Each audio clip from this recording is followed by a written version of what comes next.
हाँ भाई, एक और T20 और रिजल्ट सेम। चौथा T20 मैच भी पाकिस्तान टीम हार गई है। मतलब यार क्या ही बंदा बात करे। मतलब जीत की जो उम्मीद होती है, जो किरण होती है, वो अब नज़र तो नहीं आती। मुसलसल हार रही हैं। अब तो भाई आदत हो गई है, अब तो पता ही नहीं चलता, फील ही नहीं हो रहा कि पाकिस्तान, हाँ जी पाकिस्तान का मैच है, ओ पाकिस्तान हार गया, ओ कोई नहीं, मसला हो रहा है, हमेशा ही हो रहा है, पहली दफ़ा नहीं हो रहा। मतलब कि याद नहीं आता कि लास्ट मुकाबला हम कब जीते हैं, किसके अगेंस्ट जीते हैं। भाई आप सोच कर देखें, नहीं याद आएगा, नहीं आएगा। 4 T20 ये मैच हार गए, ऑस्ट्रेलिया से 3 टेस्ट मैचेस हार गए हैं, वर्ल्ड कप में लास्ट मुकाबला इंग्लैंड से भी आ रहे हैं, उससे पीछे किससे मैच था नहीं जहन में आता। मतलब इतनी गंदी किस्म की परफॉर्मेंस पाकिस्तान टीम की चल रही है। और आप इससे अंदाज़ा लगा लें, पाकिस्तान टीम ने अब तक इस सीरीज़ में 78 ओवर्स डाले हैं और 800 प्लस रन दिए हैं, 10.3 का 91 T20 में। इतनी गंदी किस्म की बॉलिंग, और यही बॉलिंग अटैक है जो एशिया कप में one of the best bowling attack in the world था। ये वही बॉलिंग अटैक है। मतलब कोई वही है, नसीम को निकाल के बाकी तो वही है ना, शाहीन, हारिस रऊफ वही है। शाहीन ने इवन कि आज बड़ी अच्छी बॉलिंग की है, 3 विकेट, नई बॉल के साथ इम्पैक्ट डाला।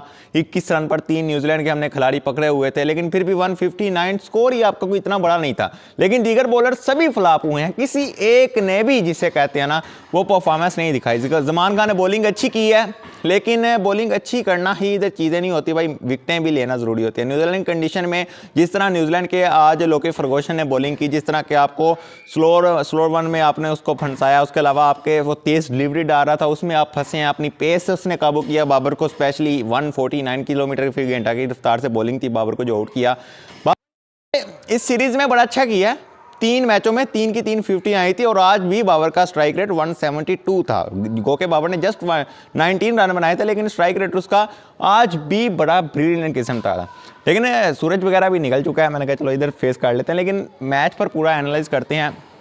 पाकिस्तान टीम ने बड़ा मायूस किया मुझे, स्पेशली तजर्बात हमने इतने ज़्यादा किए हैं, लेकिन तजर्बात जो है वो तजर्बात ही साबित हुए, कामयाबियाँ भूल गई हैं। T20 टीम एक ऐसी टीम होती थी हमारी जिन्होंने एशिया कप का फाइनल खेला है, जिन्होंने T20 वर्ल्ड कप 2022 का फाइनल खेला। अब T20 की ये कंडीशन है, हम क्लीन स्वीप की तलवार जो है वो हमारे सर पर लटक रही है।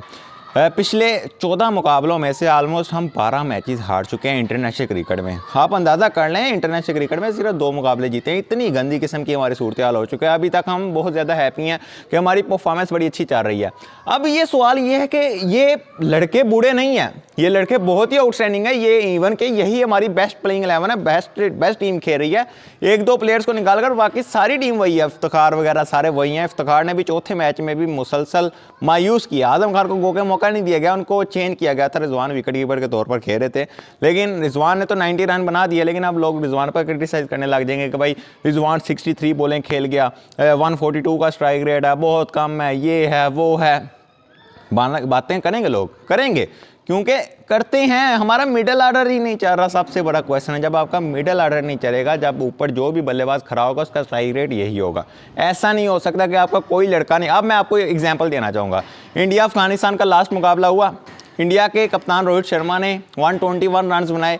उस मोमेंट पर जब उनके 4 खिलाड़ी आउट हुए थे, 20 रन के आसपास 4 आउट हो गए थे, लेकिन 121 रन आपको नजर आ जाएंगे रोहित शर्मा के। 59 बॉलें या 62 बॉलों पर खेले थे।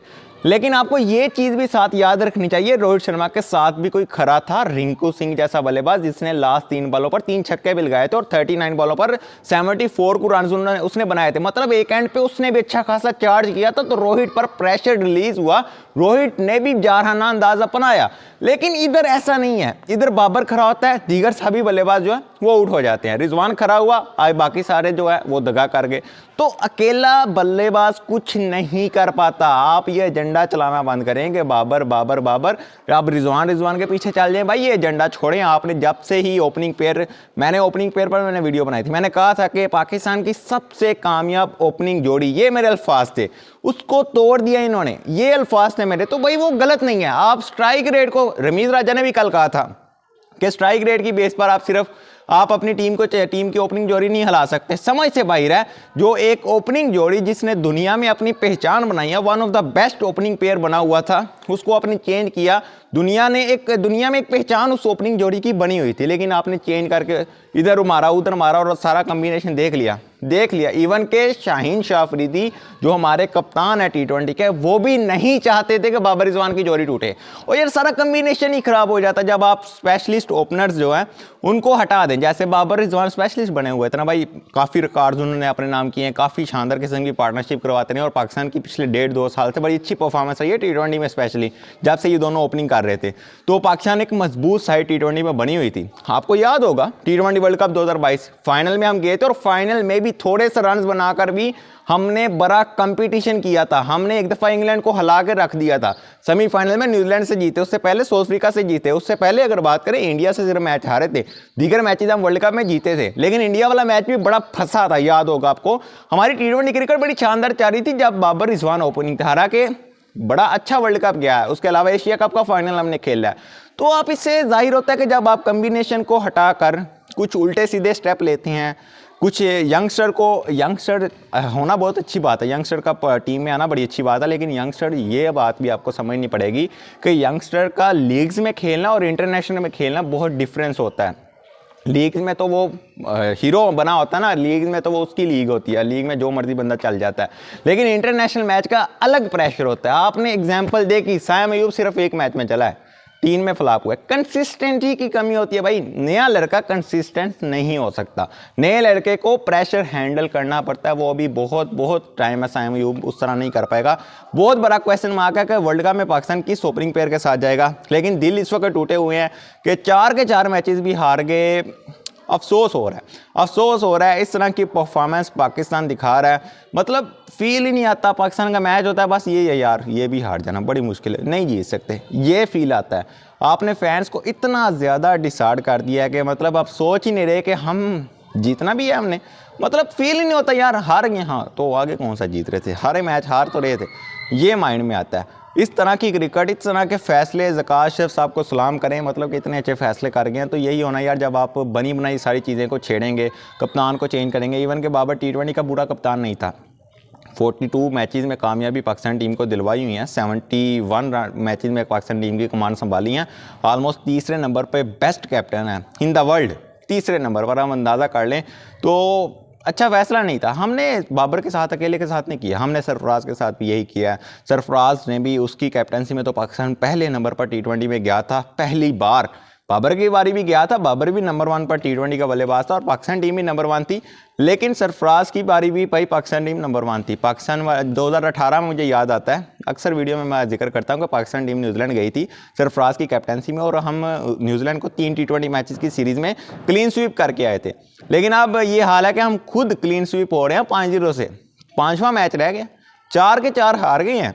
T20 में मुझे इस तरह एक्सपेक्टेशंस नहीं थी कि न्यूजीलैंड से हम T20 मैचेस खेल रहे हों और हम वाइट वॉश हो जाएं। फील करके देखें भाई, नहीं जहन में आता कि 5 के 5 मैचेस भी आप हार जाएंगे, 4 तो हार गए हैं। आज इवन कि अगर अब हमने जो है ना, वो न्यूजीलैंड के कैप्टन ने टॉस जीत लिया था, फील्डिंग उन्होंने कर ली, इससे तो थोड़ा अच्छा होगा कि शाहीन जो अगर जीता तो उसने फिर दोबारा आकर जो है हमारी फील्डिंग ही करवानी थी, मसला ख़राब हो जाना। लेकिन पहले बैटिंग करते हुए भी आपकी टीम जो है ऑफ कलर नजर आई, कोई हिटिंग नहीं है, कोई हालांकि न्यूजीलैंड की टीम भी शुरू में फंसी है, लेकिन एक बॉलर मैच नहीं जितवा सकता, एक बल्लेबाज मैच नहीं जितवा सकता। इन चीज़ों को आपको देखना पड़ेगा भाई। न्यूजीलैंड की कंडीशन में दियारे गैर में बड़े स्कोर पर आप फंस रहे हैं, आपके सीनियर 3 फ्लॉप हो रहे हैं, आपके इफ्तिकार फ्लॉप हो रहे हैं, आपके आजम जिसको मौका दे रहे हैं वो फ्लॉप हो रहे हैं, इवन क्या हिसाब से जफरान खेल रहे थे वो भी फ्लॉप हो रहे हैं।